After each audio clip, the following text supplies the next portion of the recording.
Hello and welcome to My Own Worst Enemy. We are back with another turn of Don't Tread on Me.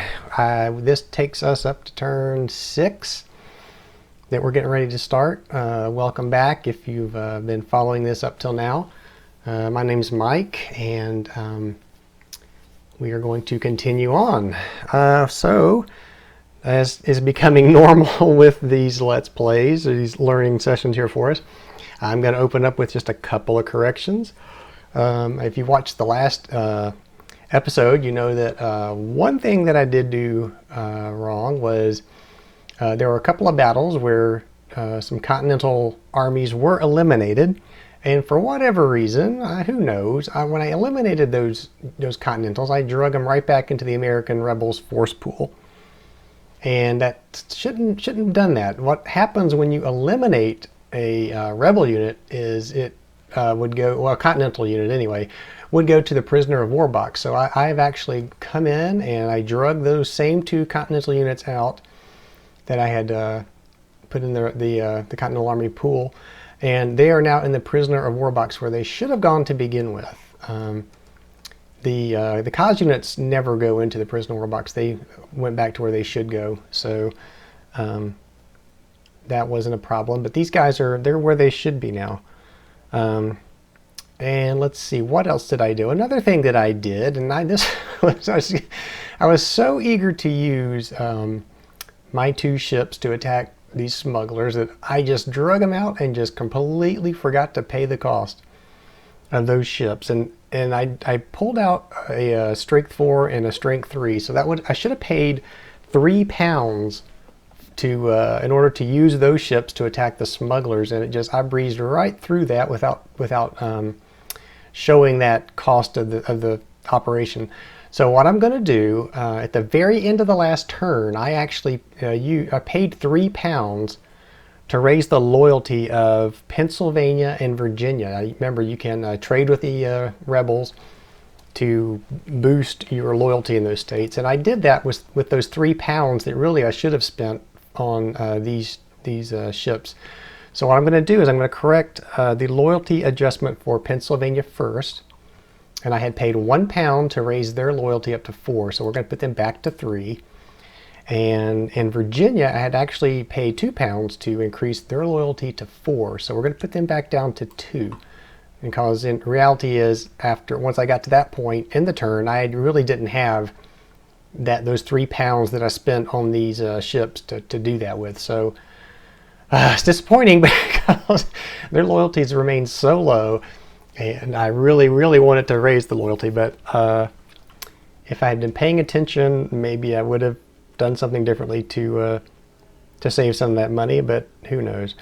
Another thing that I did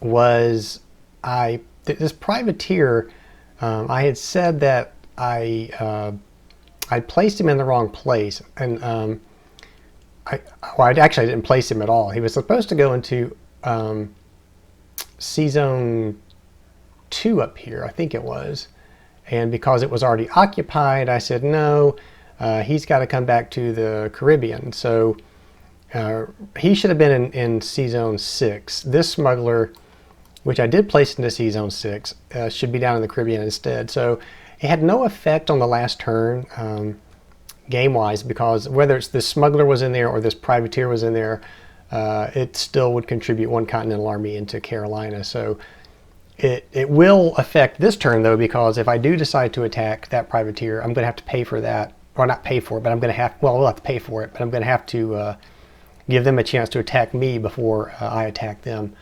And like I said, I didn't really attack C Zone 6 the last turn. I don't think I did. It wouldn't have mattered anyway, because, well, as far as the Continental placement goes, because there was still the smuggler there, so that didn't change much. I think that's it. Let me look at my note. No, there's one other thing that I do want to point out. This was pointed out to me, and this is something I always tend to forget that I can do, and it's important to remember, and that's if, let's say we had a battle in Hampton Roads here, and I think actually this actually did occur, But let's pretend we have another battle here in Hampton Roads. Well, when you have a battle, you can actually, and I believe this is when you're the attacker, you can actually, or maybe not, maybe when you're defending too. I'll have to look that one up. But basically, when you have a battle in a state that has a horse unit, you can actually move this horse unit free of charge into that county to help with the battle. And I always forget this, and it's one of the more powerful aspects of the horse units. The fact they can move around. And what makes them so powerful is if you had an attack in Hampton Roads and this guy came down and he assisted with that battle and they won, and then later that turn you had another battle, let's say in Piedmont, he can attack again. You can move him again. So even if he's already helped a battle here, he can go up and help another battle within Virginia. So it's pretty powerful. I do tend to forget it. I wished I hadn't forgot it in Virginia, because it probably would have helped us in Hampton Roads. I think it was Hampton Roads. And so let's see, is there anything else I want to point out there? Yeah, there is one other thing, and that's in random events. And basically I've been kind of doing this wrong too. When you look at the atrocities in the random events, it calls out specifically who's committing these atrocities. So it'll say Tory atrocities or Hessian atrocities or Indian atrocities. Very specific. So when you have an atrocity event, you're going to look for states with just those units in it. Where am I going? So let's say you had Indian atrocities. Really, they can only occur here in New York because that's the only place where the Indian unit is. So just be aware, be careful to make sure you're applying the right unit type to these atrocities. They are spelled out separately, and I sometimes forget that too, or get confused when I'm trying to do these random turns. So I think that's it for the corrections. If I missed any, feel free to point those out. I see some Hessians over here. Why are these Hessians over here? I guess they're supposed to be over here. It's like we had an earthquake or something here on the board. I don't know. I noticed that when I come back into Tabletop Simulator that these counters seem to shuffle or something. The board kind of expands and the counters sort of kind of move. So yeah, I'm not really sure why those Hessian units were falling off the board, unless they got bumped from somewhere they should have been. That's really odd. Can't remember the gold bands. They probably come in later through an event. Say I already see some Hessians out here, so I'm just probably confusing myself more than I need to at this point. So I think we're ready to begin. Make sure this is clean over here. I think we're ready to begin turn number 6. And so let's get started. We receive our money first and foremost. So this is game turn 6, and it is late 1777. It is not a winter turn, but we do get to take this British foot unit out and move him back to the force pool. So he gets to come back out, and it looks like we only have one more of those units up around turn 9 that'll come back out. And again, remember that was through an event that scatter these guys along this turn track when they come back in. So it looks like we get, for turn 6, 14 pounds. I did spend all my money, so this is going to take us up to the 14 pound mark. So that's good. And let's do our news event. Here we go. So let's see. The current target state is going to be Pennsylvania, and our news event is Inoculation. So I'm going to grab the news events, and we're going to look at this and see exactly what that means. Inoculation. George Washington orders large-scale inoculation of Continental soldiers against smallpox. The Continental Army units may now ignore all future smallpox random events. I don't think we've had the smallpox random event. Don't think it's popped up for us. So basically that would have been, they would have had to survive a check, I believe, if the smallpox event had occurred and they had not been inoculated. So they've all had their shots now, so they're going to survive any future smallpox events. And like I said, current target state is Pennsylvania. So if we look at Pennsylvania, we're okay in there. I'd like to see some more units in there, but it looks like we're holding it now, for now, so that's good. Okay, let's go into the Smuggler Phase. We're going to place Place our smugglers. And there's lots, as you can tell, in the Caribbean, but fortunately for us, only 2 of these will get placed. So we're going to bring out these 2 guys. We'll come over here and we will roll to see which sea zone that they get placed in. And we get a 1 and a 3. So this smuggler will go into sea zone 1. That's not good for us because remember that this does connect to the target state, which is currently Pennsylvania. And and 3, sea zone 3 is Long Island Sound, which connects into New York. I was laughing because I thought that was Pennsylvania too, but that would have been doubly bad for us if they'd both gone into there. But it's probably gonna be bad anyway. Okay, so that will place the smugglers. And just a quick look, every sea zone has smugglers except sea zone 4, which is our target state. Small comfort to us. And now we go to rebase French fleet. They're still not out, so we go to the attack smuggler phase. Now I do have all 4 of my ships, and since I know I must pay for those, it would cost 2, 4, 6 pounds to use all of these. 6 pounds, and I've got 14. That's a lot of money. And there are 3 units in the British player force pool. Probably going to have a couple more because we do have this coming up with the prisoners of war. So we're probably going to have 5 in here. And those horse units are expensive. The regular foots are only 1 each. 1, 2, 3, 4, 5, 6, 7, 8. Looks like maybe 9 pounds worth of stuff to buy if I decided to buy all those. So if I use all 4 of these naval units, that's gonna be costly. It's gonna kind of really limit what I can do later in the game, in the purchase round, and in the when I try to adjust the loyalties and move my troops around. So I have got to decide here, what do I want to do?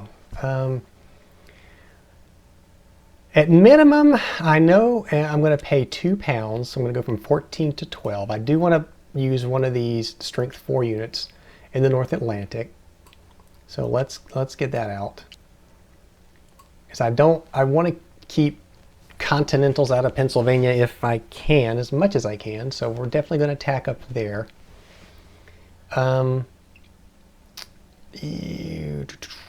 Let's see.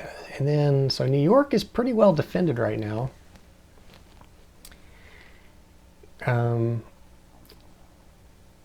So Virginia, we do have a cause unit in there. Could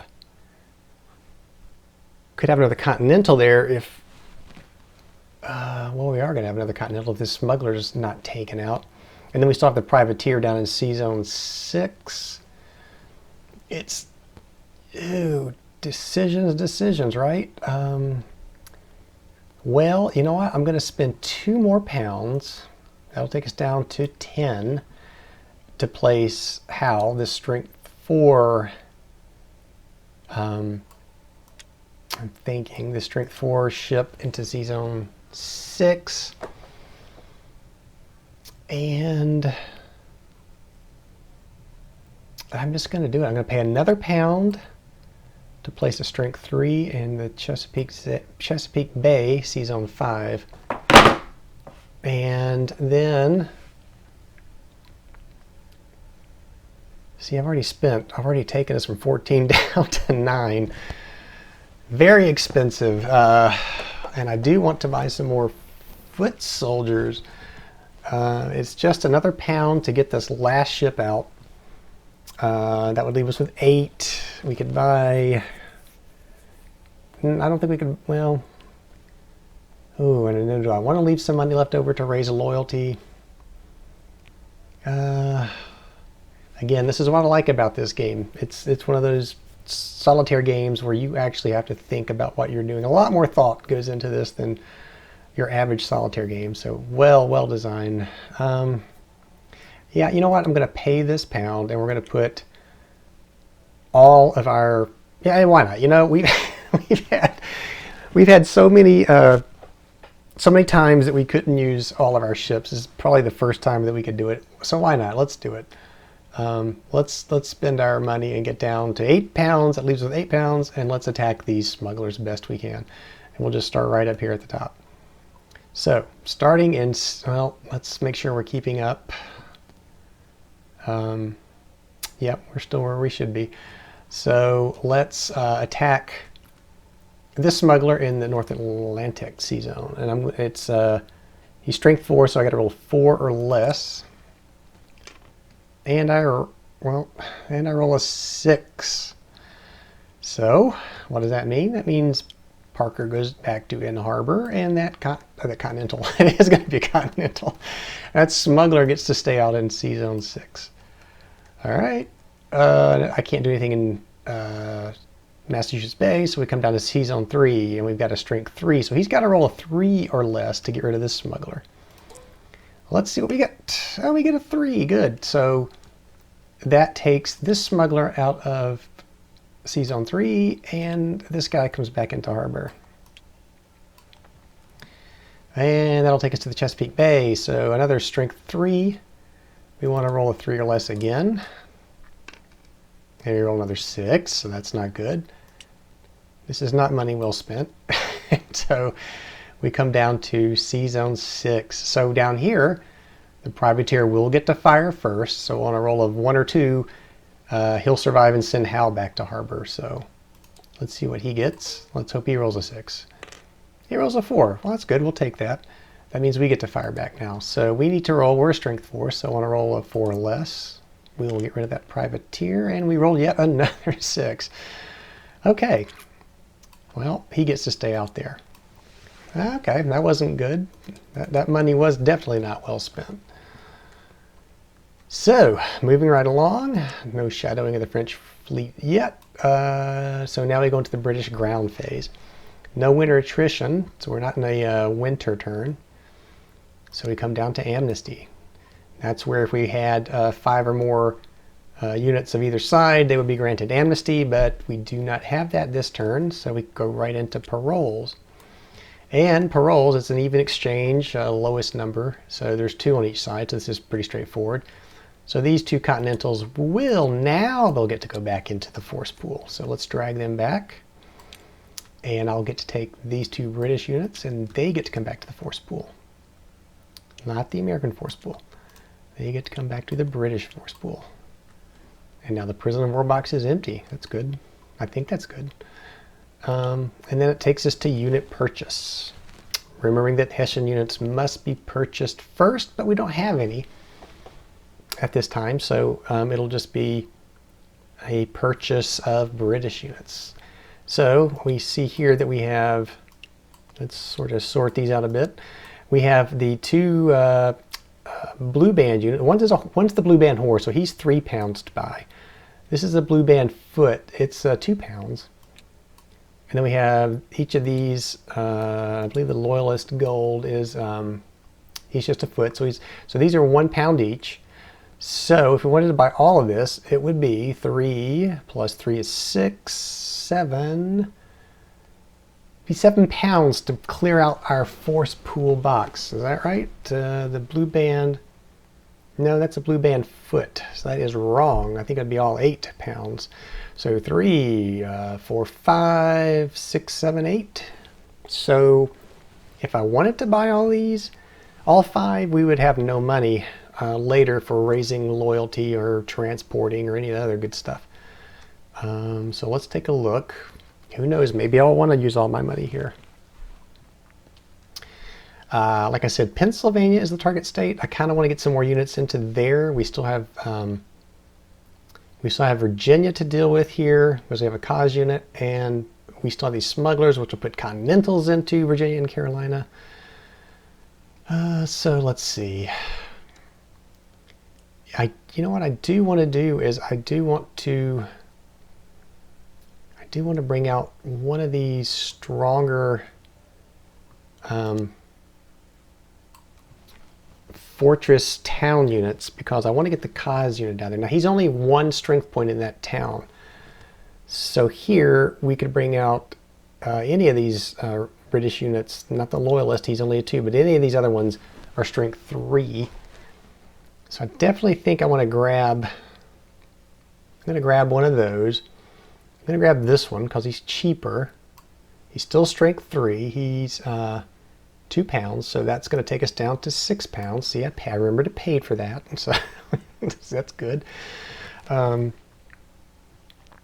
then I want to, you know what I'm going to do? I'm going to pay another 3 pounds. We're going to go from 6 down to 3, and I'm going to buy this horse unit, and he's going to go into, we're going to put him here in New Jersey, county number 5-6 of Pennsylvania. It's our target state. He fights at 4 in farm, so if there's any major campaigning, if there's anything strange happening, we can move him around in there and he can protect that, at least that county. That takes us down to 6. Is that what I said? No, down to, yeah, I wish it was a 6. That takes us down to 3 pounds. These guys are 1 pound each. And like I said, we do have, this is pretty well defended here, it looks like. So wherever this Continental gets placed, we should be pretty much covered there. Maybe, sort of. I think I'm looking because I still have mainly Virginia that I'm looking at because we had this smuggler. Of course, we do have, remember, I can still move these units coming up here pretty soon. We get an opportunity to move around our units. And I should be able to move one of these at no cost into Southside here. But do I want any more units? I kind of want to put, I'm going to put one more foot unit into, I think, Virginia. So I want to put somebody in this, or do I? Do I want to put, if I put him up here in this wilderness, it'd have to be this Loyalist unit because he's got 2 strength points. No, you know what? I'm just going to, which one of these do I want to place? Let's just grab this guy. Yeah.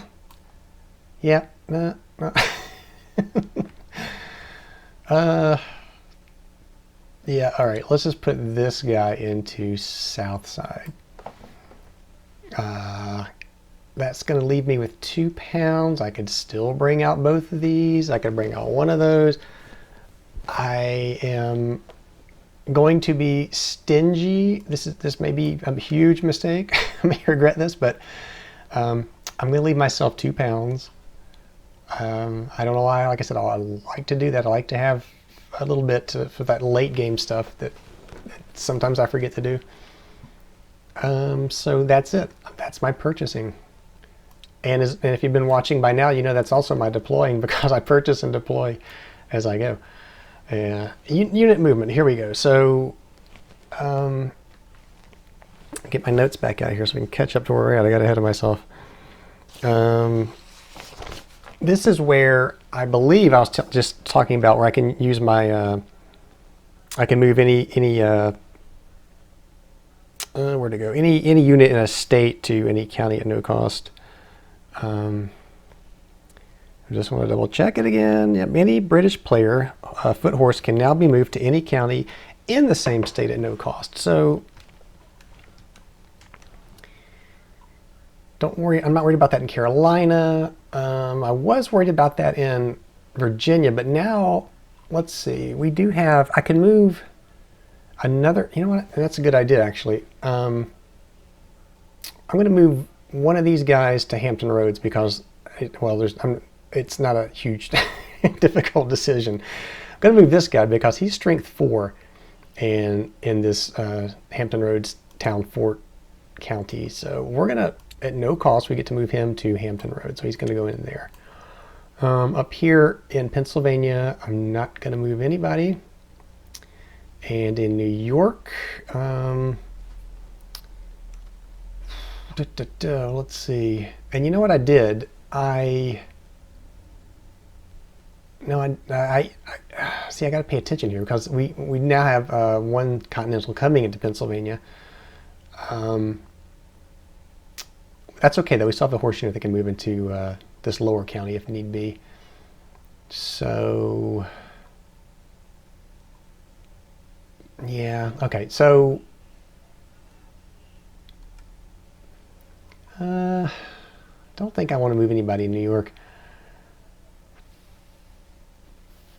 with the inside the state, that is. So I'm going to move right along. So then we'll come down to forced march, and this is where, remember, I can move a unit to any state in any county, but there's a chance, and the chance is, let's see, roll a die for any army moved, survives on a roll of 1 to 5. So I can move any unit, except Indians, of course, by a forced march to any state I want, and I can put it in any county I want. So if I want to put somebody into this empty Pennsylvania county, I could here. This Hessian unit would be a good candidate for that because he's strength 3, and that would be a good unit to have to fill every single county in Pennsylvania in case this Continental gets deployed into that county. Now, like I said, to move that Hessian unit, though, I'm going to have to roll a d6 and get a 1 through 5. So I'm tempted to do this. See, the die roll is modified by +1 if you're placing the unit in an enemy-occupied county. We're not doing that. Also +1 if the state entered is not adjacent. So it won't matter here because Pennsylvania is adjacent to New York if I move that Hessian unit to that empty county.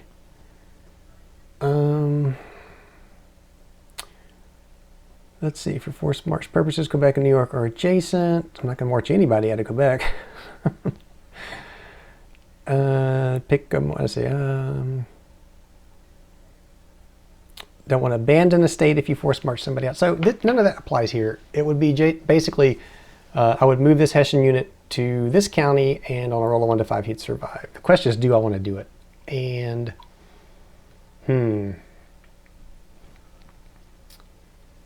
yeah, let's give it a shot. It's not that big of a risk. We still have this guy in Hudson Highlands. Let's do it. Let's take this Hessian. If he survives, no, he's got to come down here. If he survives, he's going to go into this county, and if he does not survive, he's going to go back into the force pool. So, on a roll of 1 through 5. Okay. All right. So that wasn't very smart. He goes back into the force pool.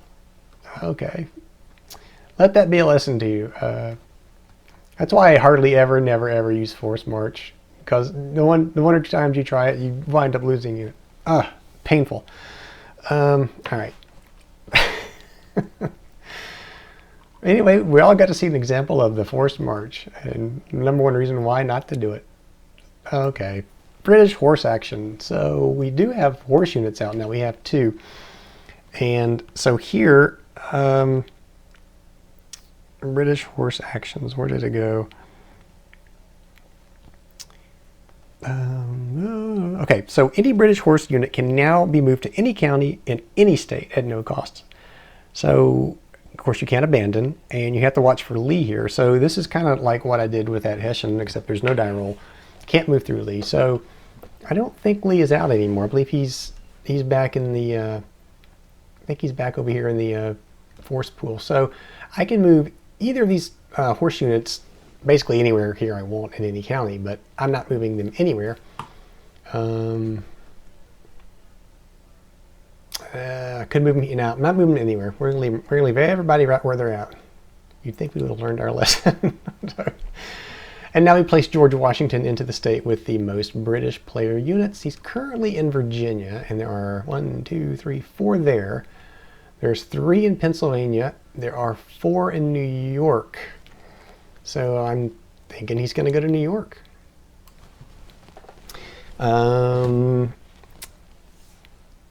and I'm going to make sure I'm not overlooking any strange things that would prevent that. Simply that he goes to, yep, that has the most British player units in it. That's not a tie, right? With, well, actually, it is a tie. So I'm overlooking this. I saw the cause unit and kind of blanked that out. So there are 4 units in New York. He was in Virginia. Let's put him back. There's 4 units in New York, but there's 4 units in Virginia. So if 2 or more states are tied, place George Washington in the target state. So the current target state, well, that's, I guess he has to go to Pennsylvania then, right? Yeah. If 2 or more states are tied, or all 3 have no British player units, and then place Washington in the target state. So he's going to go up here to Pennsylvania. So, yeah, okay. Easy enough. And we move on. So let's go to the first battle phase. Okay, so no French intervention yet. I'm fighting battles before anything even happens. So what we have to do now is we have to fight British battles. We're the attackers in all the states where I just set battles up, basically. So I think there's only one that the only unit left here is this cause unit. So we are going to have a battle in Hampton Roads. So let's bring out our battle marker. This cause unit will go into the battle box. And these 2 British units will come into the battle box. And we will fight our first battle of turn 6. This is in Virginia, where the loyalty is at a whopping 2. So let's mark that. And I don't think there's anything, no modifiers, it's just a straight roll. There's not a stronghold or anything. So let's roll and see what we get. And we get a 6. Tie rolls are always better for us when we're rolling for militia. So we get 1 militia unit to show up and 2. Now with Virginia's loyalty currently setting at 2, I'll take that. That could have been a whole lot worse, but I will definitely take that. And now we fight. So we were in a town. We are the attackers. So we add up our fortress town strength points. That's the 3rd number, so it's 4. And let's take a pause here. See, I'm forgetting again that if I wanted to at this point, I could move this horse unit down to Hampton Roads. And I'm not going to do it. I'm going to leave him right where he's at. I think we have enough to deal with these pesky rebels as it is. I'm going to leave him there. So it's 4 plus 3 is 7 plus 1 is 8. So we have 8. And then the rebels have 1 plus 2. They have 3. So it's 8 divided by 3. It's 266, which rounds down to 200%. So we're rolling on the 200% column here. We're attacking, so I'm going to roll the red die. And I roll a 6. Defender eliminated. That red die seems to be rolling a lot of 6s. Again, I'm kind of suspicious about these die rollers sometimes. But we'll take it because that's defender eliminated. And this cause unit was defending, so he does not go to the prisoner war box. He does go into the rebel force pool. And battle marker comes back. These 2 British units come back. That was a victory for us in Virginia, and Washington is not there to stop the loyalty from Virginia increasing this time, so Virginia's loyalty will go up to a 3. We certainly could use that. Okay, I think that's all the battles we have for the British ground phase, so it looks like it. Yeah, there's just not a lot of rebels out right now. I said as we come to the place rebel phase. Okay, and the first thing we do is we form the cause units, the committees of safety. So if you will remember, we're going to roll a d6 to place one of these guys. And it could be 2. If I roll a 6, I believe it's 2 go into the current target state. So we definitely want to use that red die to roll. We're going to use the blue die, and we're going to roll and see where the first cause unit goes. He goes into state 3. Let's be careful about that. There's state 3 is Pennsylvania. 3, 3. Where inside Pennsylvania will he go? He goes to county number 6. So he's going to come in here to New Jersey. And now we place, let me get my notes caught up to his ear. And we are now at Continental placement. So the way that works, you'll remember, is, and we're going to do a lot of placing here. So let me grab one of these. We're going to roll to see where we start, what C zone we start with. We're going to start in C zone number 4. So C zone 4 is where we will begin this placement. And the way that works is, for every smuggler in the C zone, we randomly place a Continental unit. There's nobody in C zone 4, so we come down to C zone 5. There will be a Continental placed in Virginia because that connects to C zone 5. And I'm going to we're going to shuffle this because I don't think I've done that yet. Shuffle, shuffle. We're going to grab a random Continental. Well, I think we are. There he is. And we're going to place that randomly in Virginia. County number 5. Well, it's a good thing that I prepared myself for that. So he's going to come into Hampton Roads, right? Yep, County 5. So that's him. And then we come down to C zone 6. And we will roll to see where, well, first we'll grab a Continental, and then we'll roll to see where he gets placed in Carolina. And he goes into County 5. So that's not that one. It's looks like Tidewater here. So where'd he go? There he is. He's coming into Tidewater. No more to be placed in C zone 6. So we come back up to C zone 1. And you will remember that that connects to Pennsylvania. So let's roll. Well, I didn't grab my Continental, but we will. So he's going to go into County 1. So we'll grab this Continental. I don't know why it's not grabbing very good today. He's going to go into the empty county, naturally, after I hemmed and hawed about putting somebody in there. Okay, so, yep, C zone 1, target state. So then we come down to C zone 2. And I will grab 2 Continentals. These will go into New England. So let's place the first one. He will go into county number 3. And then the second one will go into county number 1. So New England is really is really starting to stack up here. And now I'm getting nervous because I've ignored New England purposely. And it's a strategy, but it's a risky one. And we've been very lucky with getting minor campaigns. And if we get a major campaign, it's entirely possible for all of these units to come spilling out into these other states on a major campaign. I hope I haven't jinxed myself by mentioning that, but I'm getting a little nervous now that there's so many rebel units stacking in New England. That's scary. So that takes us back to C zone 3, which is where we started. That's going to end our place rebels phase. So we come down to move George Washington again. Now he will go, it's the same placement rules as previously, but this time we're not looking at the number of British units, we're looking at the number of Continentals. So Washington's going to go to the state with the most Continental French units. There are no French units, so we're just looking for Continentals, and it's in one of the leadership states. None in New York. There is 1 in Pennsylvania, and there is, I thought there were, oh no, there's 2 in Pennsylvania. I almost forgot about the cause unit there. So there's 2 in Pennsylvania, 1 in Virginia. So he's going to stay right where he's at, because that's where the most rebel units are located. So we'll leave him there.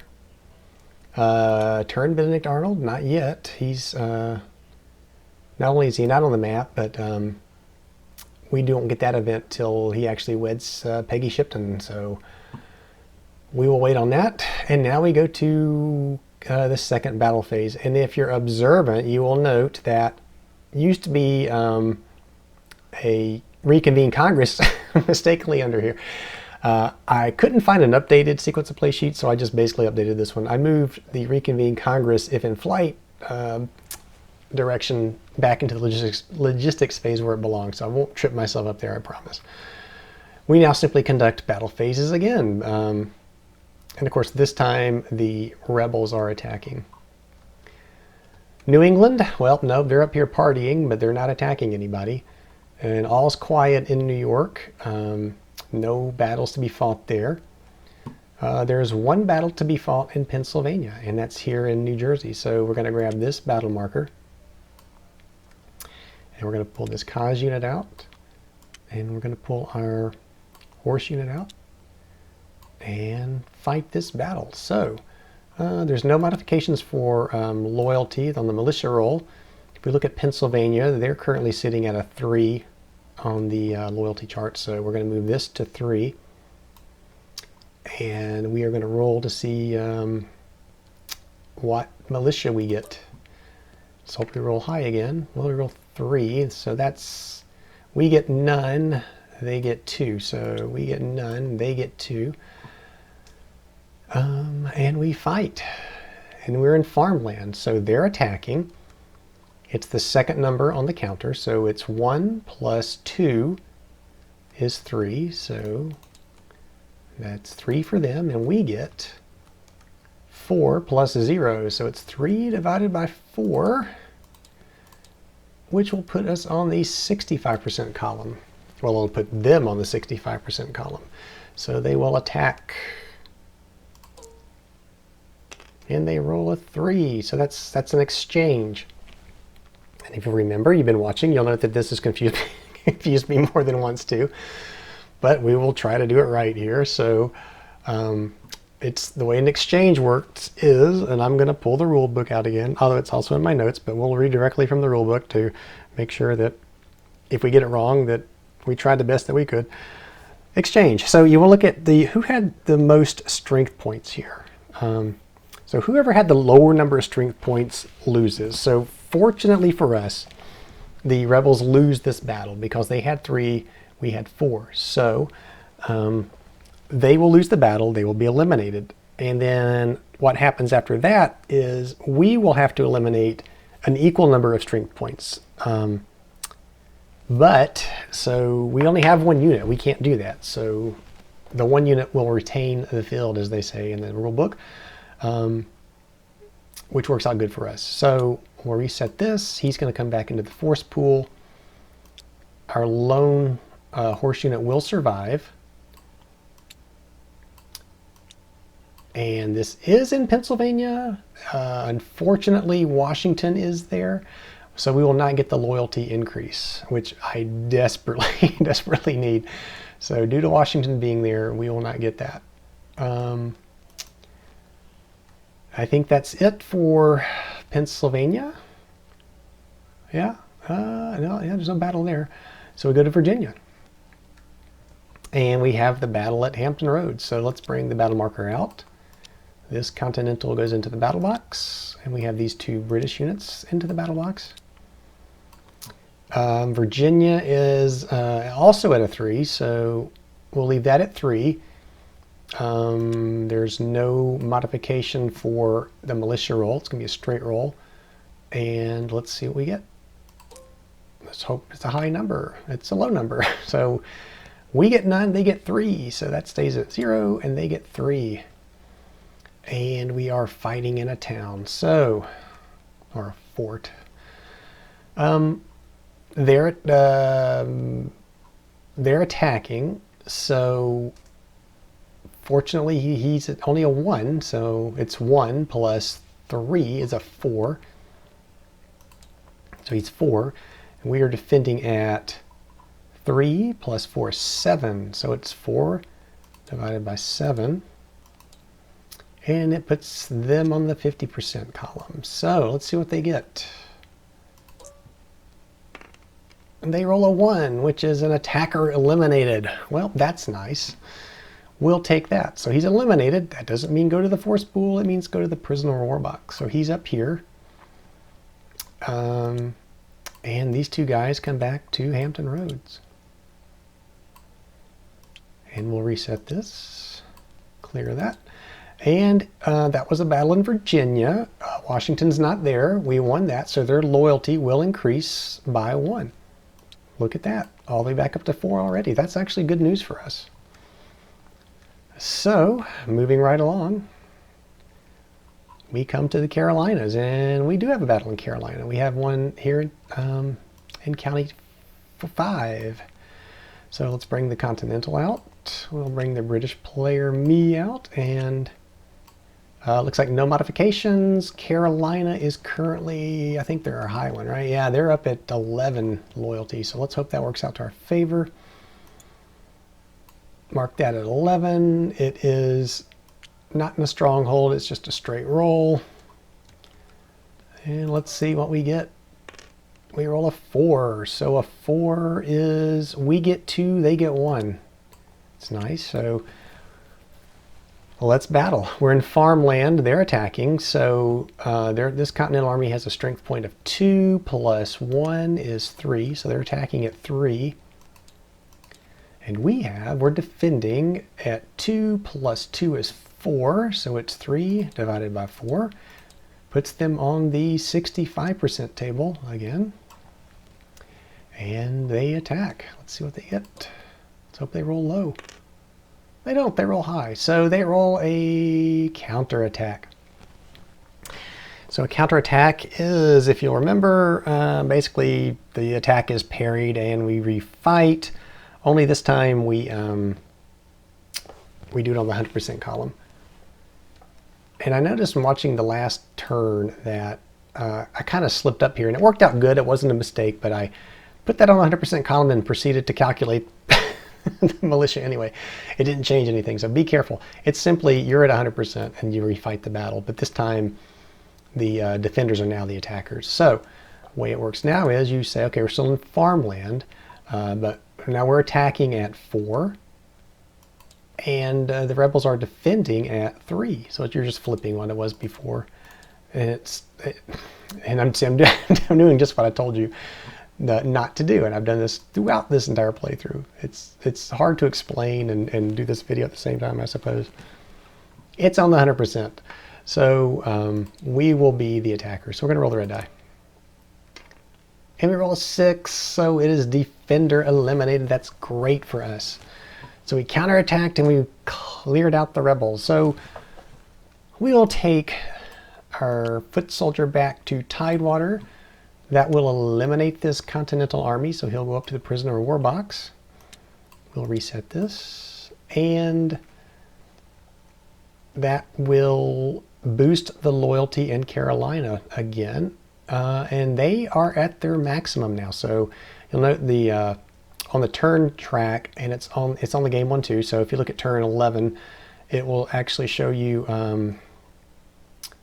where did it go? Or did I flip these?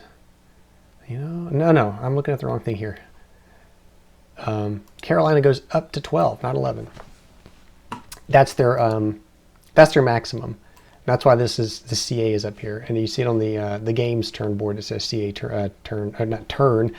It's loyalty. This is what we're looking at. It would be turn 12, but we're looking at loyalty. So loyalty of 12 is the maximum for Carolina. So that cannot go any higher.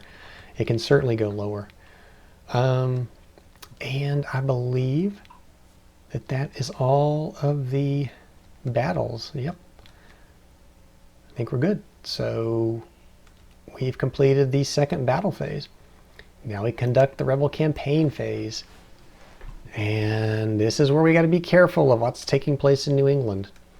And I'll be honest here, and I don't want to jinx myself, but I probably will. I would like to see I think I'd like to see 2 minor campaigns again, but let's see what happens. We roll, and we get a 3 and a 4. Well, that's going to be 2 minor campaigns. So that is state 3. Remember, careful about your C zones and your state. So this is state 3 and state 4. State 4 is Virginia. So we will have a minor campaign in Pennsylvania and Virginia. And I believe the first thing we must do is to get our reinforcements. Place the rebel.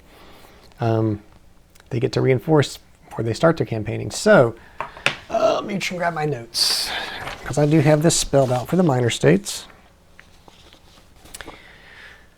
Okay, if two states are campaigning and they're both minor, then we randomly place one Continental Army in the lower numbered state, and then we will do the same thing for the cause unit in the higher number state. So I will grab a Continental. I don't know why this isn't working so good today. He will go into the lower numbered state, and then Committee of Safety will go into the higher number state. And these are randomly placed. So let's clear this, and we'll see where the Continental Army is going to go. It's going to go to County 5, so that's in here in New Jersey. And this cause unit is going to go into County number 2, so that's in Wilderness Tidewater here. All right, and we proceed on. They've had their reinforcements now. So we go to, does the state contain British player units? And if we look at Pennsylvania, starting with Pennsylvania, it does. So attack British units already in the same county. Well, here there are.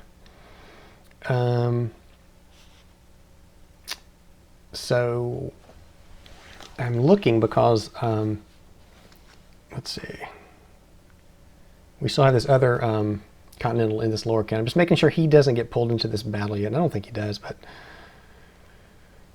sometimes my my rules interpretation leaves a lot to be desired. So yeah, it's just we're gonna fight a battle here. It's saying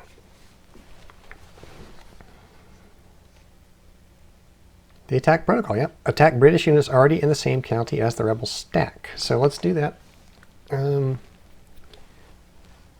We just placed him in. No, got to be careful here because you got to remember where you place these things. So I did just place him in New Jersey. So that's why I was questioning myself. I was like, did I just put him in the wilderness? Because that's a blank county. But no, I did just place him in New Jersey. So this battle will take place in New Jersey. So we're going to pull the Continental out, place the battle marker in.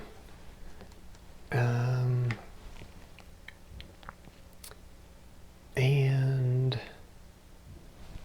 fight a battle. So Washington's there. Loyalty is currently at 3. There are no modifications for this. We roll for militia. Oops. We roll for militia. We roll a 3. So that is 0 and 2. We get none. They get 2. And this is farmland. So here they are the attackers. So they're attacking at 2 plus 2 is 4. We defend at 4. Well, okay. I'm going to do it anyway. Just it annoys some people. We're on the 100% column. They're on the 100% column. So let's see what they do. They roll a 1. That's good. That's excellent. That's attacker eliminated. So this Continental will go into the prisoner war box. We come back to New Jersey. And reset this, and we don't get to move the loyalty because Washington is there. And I'm hoping that that was the right county. I don't think I just placed him in the wilderness, but again, it is what it is. You've got to be careful when you place these things for that reason, because you've got to remember where how this minor campaign takes place. I think he was in New Jersey. Probably wrong, but who knows. Let's move right along. So going into Virginia now, because that's, well, hold on one second, because I think that's it with the minor campaign. I think he just does the 1 attack and then you move on. battle occurs. This ends the minor campaign in that state. So yeah, now we go to the next state. So this takes to Virginia. Can we have a battle marker to Tidewater. Bring out this cause unit and this British unit. So there's no special modifiers here either. Virginia is still at well, they're at 4 because we won those 2 battles, so now they're at 4. So straight roll, and we roll a 5. That's good. So that's we get 1, they get 2. So 1 and 2. And let's see. So that's in Wilderness this time. They are attacking, so it's 2 plus 2 is 4. And we are defending at 4 plus 1 is 5. So it's 4 divided by 5. They're on the 65% column, and they attack. They get a 3, so that's an exchange again. And remember, an exchange is, look at who has the lower number strength points. So they had, in the town, they had, what did they have? They had 1 plus, they had 3, and we had 3 plus 1, 4. So they had the lower, they lose, and therefore they are eliminated. So in this case, this cause unit comes into the force pool, and again, this is the only unit we have left. So we would normally subtract 3 strength points from our surviving units, but or from our units, but we only have 1 unit, and so 1 unit has to remain. It'll be this horse unit again. So he's going to go into back to Tidewater, and we won that battle. And we do get to get another loyalty increase. Wow. So 3 battles in Virginia led to a +3 loyalty overall so far. That's good. That is good. And that's going to complete the minor campaign phase. So we will get these out of here. And keep on going. Logistics phase, trading with the enemy. So remember, this is where I can spend 1 pound in any state county that has a lobster unit, up to 4. It's per county. So looking at the board, I can do this just anywhere really except New England, but that wouldn't do much good anyway. So I could boost Pennsylvania's loyalty here.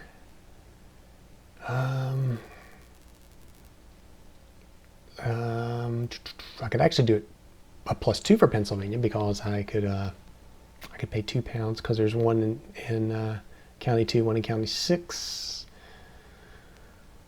I'm going to boost it by 1. So I'm going to pay 1 pound and boost their loyalty by 1.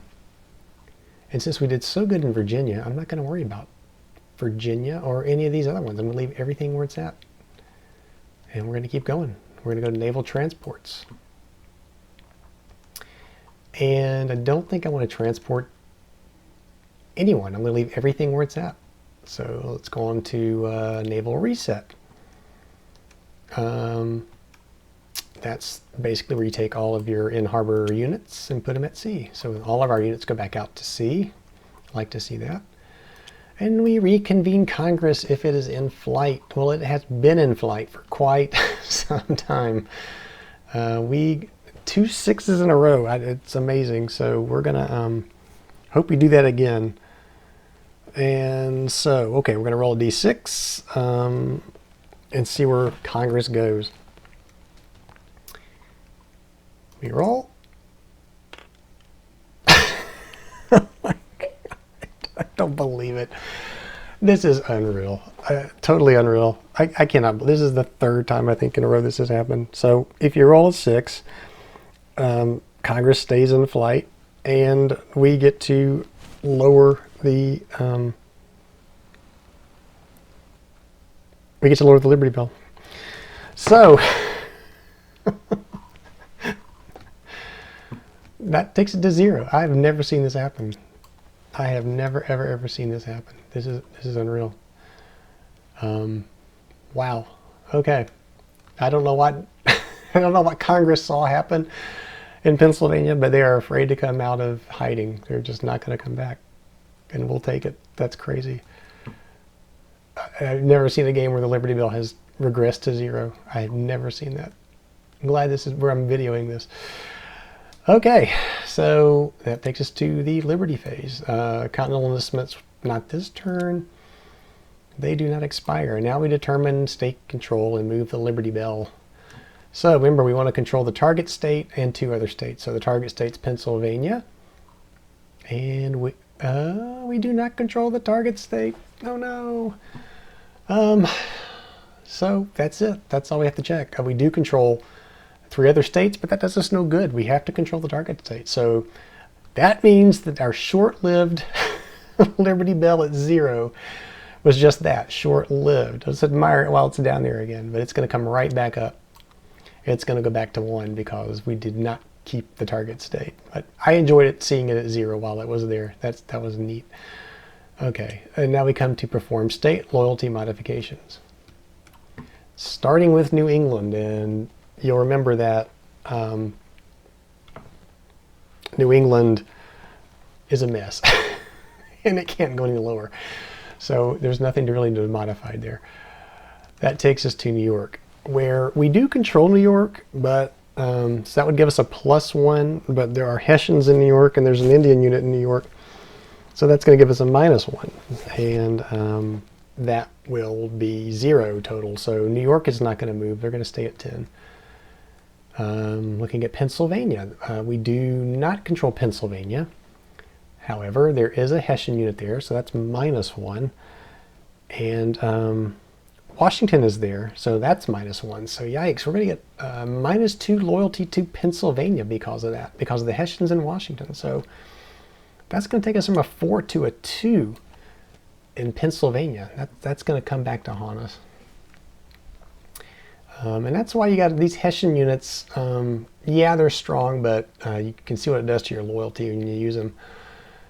Virginia, we do hold Virginia. There are no Hessians or Indian units. There's no Congress, no Washington, no Jefferson. He's not even out yet, but if he were there, that would have an impact here.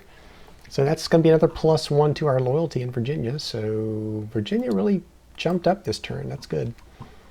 And then Carolina, we do hold it, so it's +1. But there's that Hessian unit, so it's -1, so 0. Couldn't have gone up anyway. That's right, because we're already at our max. But fortunately, we hold it, and so it doesn't go down. And that is our, right, that's our last-minute loyalty adjustments. Still all quiet up in Quebec. We still hold it, which is good, because we don't want the Liberty Bell to go up again. So that's good. And now we check for victory or defeat. Nowhere near defeat, because it's Liberty Bell sits at 1, and 9 is where we don't want it to hit. So we're doing good there. All right. Oops, we're scrolling away here. That takes us to random events, and we will be rolling 2d6 on the random events table. So let's clear this. See what we get. We get 3. What is 3? Okay, let's see. That is desertions to Vermont and revolution hijacked. Don't know if we've had these yet, or if we have, it's been a while, but let me get to the what those events mean. I'm going to flip to the rule book here for first desertions to Vermont. Disgruntled unpaid Continental troops defect to the de facto neutral Republic of Vermont. If the Vermont marker is neutral or pro, well, let's look at where Vermont is. And it's neutral. So it's telling us that if it is either neutral or pro-British, the player may remove 1 Continental army from either New York or New England. And that's my choice. And then place it in the rebel force pool. So New York or New England. Well, there's no Continentals in New York. And there are Continentals in New England. So this will help kind of cut down on some of this mess that's happening up here.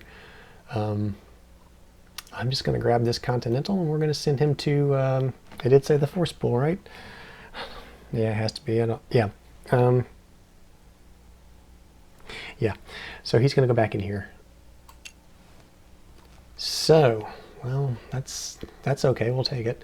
And then the next event is the Revolution Hijacked 15-3. So that is this is where there's New England aristocrats and Southern slave owners have their own plans for post-war America that clash with the popular working class militias. Roll 2d6 and then decrease. Well, let's see. Roll 2d6. The corresponding states increase loyalty by 1 and only 1 if at least 1 rebel unit is present. And then, of course, the state will gain 2 loyalty if we roll doubles. Let's roll and see what we get here. We get a 2 and a 4, so that's state 2 and 4. So, and then we're looking for rebel units, right? Let's see, make sure we get it right. Corresponding states increase loyalty by +1 in only 1 if at least 1 rebel unit is present. Well, there's no rebel units in either New York or Virginia, so nothing's going to happen there. All right, that's our, yep, only 2 random events, so that's the random events. That takes us to the end of turn. This will seem to go really fast for some reason.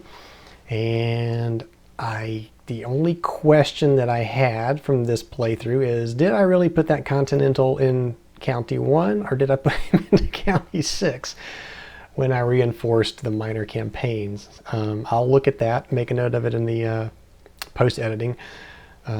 If I did it wrong, I'm not going to correct it. We'll leave it as is, but hopefully I did it right.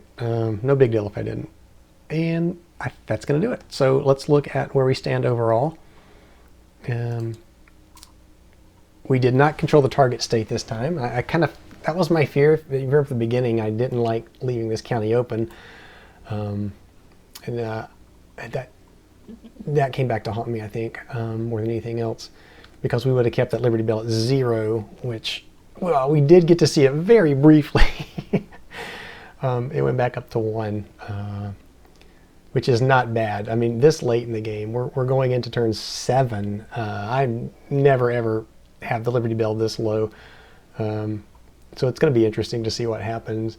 And we get to some of these later turns. And it's, for me, rare to get into some of these really later turns. So hopefully we'll get to do that and see what happens and see how this game turns out. So that's it. That's going to do it for turn number 6. I hope you come back for turn number 7. Thanks for watching. And remember to leave comments below or at Armchair Dragoons. Thanks for watching.